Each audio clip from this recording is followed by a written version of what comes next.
Hello everyone, कैसे हो आप सब लोग। आज मैं बनाने जा रही हूँ मेरी रसोई के अंदर भिंडी की शानदार रेसिपी। आपने भिंडी की सब्ज़ी कई बार बनाई होगी और कई बार खाई भी होगी, लेकिन कई लोगों के ये कमेंट्स होते हैं कि भिंडी की ये सब्ज़ी चिपचिपी बनती है। तो मैं आज आपको बताऊँगी नो चिपचिपी नो फेल ये रेसिपी इतनी शानदार तरीके से बनती है और बेसिक से मसालों के साथ एकदम टेस्टी कुरकुरी भिंडी यहाँ पे बन के तैयार हो जाती है। जो इसको नहीं खाना पसंद करता है वो भी इसको काफ़ी शौक से खाएंगे। इतनी शानदार ये रेसिपी यहाँ पे बना के हम तैयार करेंगे। यदि आपके घर में तो कोई दो मेहमान आते हैं तो आप ये रेसिपी बना लेंगे तो मेहमान आपकी तारीफ़ करते हुए नहीं थकेगा। ये मेरा वादा है। इतनी टेस्टी ये रेसिपी बन के तैयार होती है। तो चलते हैं देख लेते हैं बनती कैसी है ये शानदार सी भिंडी की रेसिपी।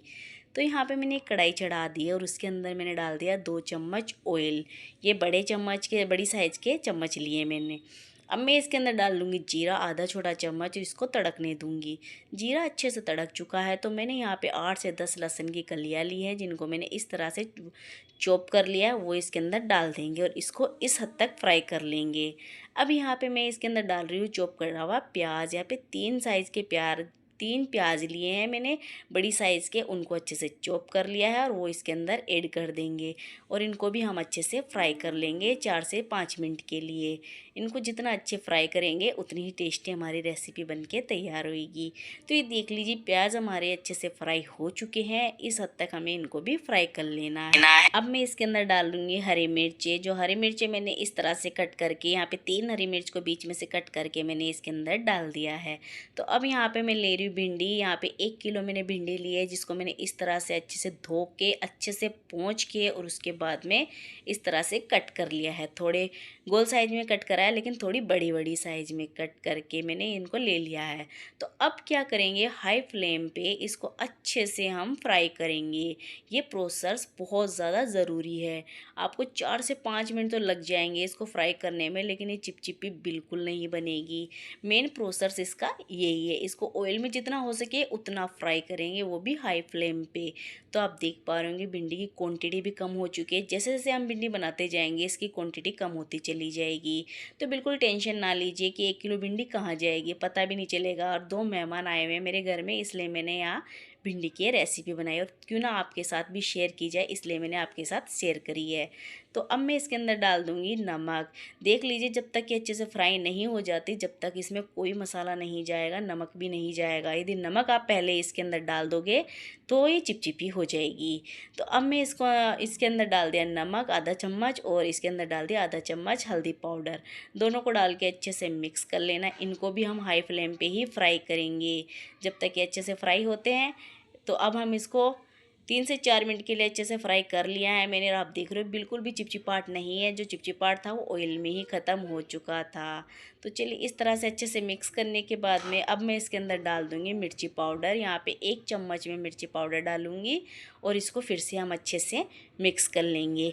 बहुत आसान सी रेसिपी है, बहुत आसान तरीके से बन जाती है, लेकिन आज मैं जिस तरह से बना रही हूँ, जिस तरह से बता रही हूँ, कुरकुरी क्रिस्पी बन के तैयार होएगी और बहुत अच्छी लगेगी। जो नहीं खाने वाला होगा वो भी इसको शौक से खाएगा। और यदि आपको मेरी ये रेसिपी पसंद आती है तो चैनल को सब्सक्राइब, वीडियो को लाइक ज़रूर कीजिएगा। इस यहाँ पे मेरी भिंडी अच्छे से पक चुकी है। आधी भिंडी पक जाए उसके बाद में मैं इसके अंदर डालूंगी 2 टमाटर, जिनको मैंने अच्छे से चॉप करके रख दिया है, वो इसके अंदर ऐड कर दिया है। अब मैं इसके अंदर डाल रही हूँ गरम मसाला आधा छोटा चम्मच और यहाँ पे आधा चम्मच मैं कस्तूरी मेथी डाल रही हूँ। बिल्कुल भी रोस्ट नहीं करा है, जैसे हमारे पास कस्तूरी मेथी आती है मैंने वो इसके अंदर ऐड कर दी है। और टमाटर से भी ना चिपचिपाहट आएगा इस भिंडी की सब्ज़ी में और बहुत ज़्यादा टेस्टी ये सब्ज़ी बन के तैयार होती है।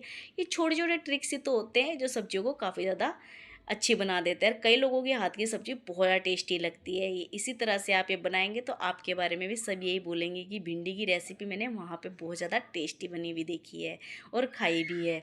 अब मैं इसके अंदर डाल रही हूँ नींबू का रस। मैं यहाँ पे 1 नींबू का रस डालूंगी। आपके पास अमचूर पाउडर है तो आप वो भी इसके अंदर डाल सकते हैं, लेकिन मैं कहूँगी नींबू का रस ही डालिए। बहुत ज़्यादा टेस्टी रेसिपी बन के तैयार होती है नींबू के साथ। तो चलिए इनको भी अच्छे से फ्राई करके जब तक कि अब टमाटर सॉफ्ट नहीं हो जाता, जब तक टमाटर नहीं गल जाता, जब तक हम इसको पका लेंगे। यानी कि कम से भी कम 2 से 3 मिनट के लिए। ढक्कन लगा के नहीं पकाएंगे, इसको खुले में ही पकाएंगे। यदि मैं ढक्कन लगा के रेसिपी बनाती तो ये इतनी टेस्टी रेसिपी नहीं बनती।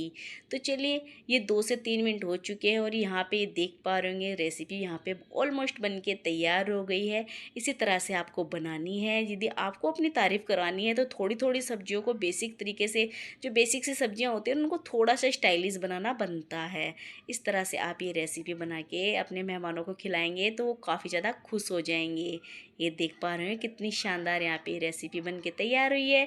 तो आप इसको पूड़ी के साथ सर्व कर सकते हैं, पराठों के साथ सर्व कर सकते हैं, लेकिन इसके साथ दही ज़रूर सर्व करना, बहुत ज़्यादा टेस्टी लगती है दही के साथ। तो चलिए कर देते हैं इनको सर्व। तो यहाँ पे मैं इनको पराठों के साथ सर्व कर रही हूँ। ये देख पा रहे हो कितनी शानदार तरीके से।